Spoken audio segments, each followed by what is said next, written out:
அன்பு பக்தனே, உன் மனதின் ஆழத்தில் நீ யாரிடமும் சொல்லாமல் வைத்திருக்கும் வேதனைகள், இரவு நேரங்களில் உன் கண்களை உறங்க விடாமல் செய்யும் பணக்கவலைகள், கடன் சுமையால் வரும் பயம், குடும்பத்தை நினைத்து உன் உள்ளத்தில் எழும் கலக்கம் அனைத்தையும் நான் அறிவேன். நீ வெளியில் தைரியமாக நடந்து கொண்டாலும் உள்ளுக்குள் எப்போது இந்த நிலை மாறும், எப்போது நிம்மதி வரும் என்று தினமும் கேட்கிறாய். ஆனால் நினைவில் கொள், இந்த சோதனை உன்னை உடைக்கல்ல, உன்னை உருவாக்க. விதை மண்ணுக்குள் புதையாமல் மரமாகாது போல இன்று நீ அனுபவிக்கும் இந்த கஷ்டம் நாளைய உயரத்தின் அடித்தளம்தான். தாமதம் இருக்கலாம், ஆனால் மறுப்பு இல்லை. உனக்கு தேவையான பணம் சரியான நேரத்தில் சரியான வழியில் உன்னை தேடி வரும். அது உன் உழைப்பின் பலனாகவும் புதிய வாய்ப்பாகவும் நீ எதிர்பாராத உதவியாகவும் இருக்கலாம். இன்று கடன் என்று நீ நினைக்கும் இந்த சுமை நாளை உன் வாழ்க்கை பாடமாக மாறும். அதை கடந்து வந்த பிறகு நீ உன்னையே வியந்து பார்க்கும் நாள் வரும். வீட்டில் சில நேரங்களில் அமைதி குறைந்து வார்த்தைகள் கடினமாகி மனங்கள் காயப்படலாம்.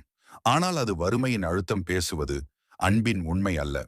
இந்த காலம் கடந்து போகும்போது அதே வீட்டில் சிரிப்பும் நிம்மதியும் மீண்டும் குடியிருக்கும். நீ நேர்மையாக வாழ்ந்தாய், யாரையும் ஏமாற்றவில்லை. குடும்பத்தை காப்பாற்ற வேண்டும் என்ற எண்ணத்தில்தான் நீ தினமும் போராடுகிறாய். அந்த எண்ணமே உன் பெரிய புண்ணியம். அந்த புண்ணியம் உன்னை ஒருபோதும் கைவிடாது. நீ தளர்ந்த நேரங்களிலும் நான் உன் அருகில்தான் இருக்கிறேன்.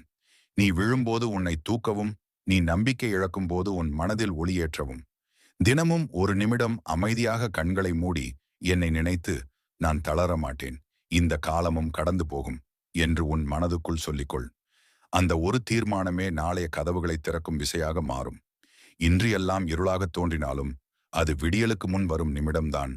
பொறுமையோடு நம்பிக்கையோடு முயற்சியை விடாமல் நீ முன்னே நடந்தால் ஒவ்வொரு தடையும் உன் பாதையாக மாறும். ஆகவே பயப்படாதே, மனமுடையாதே.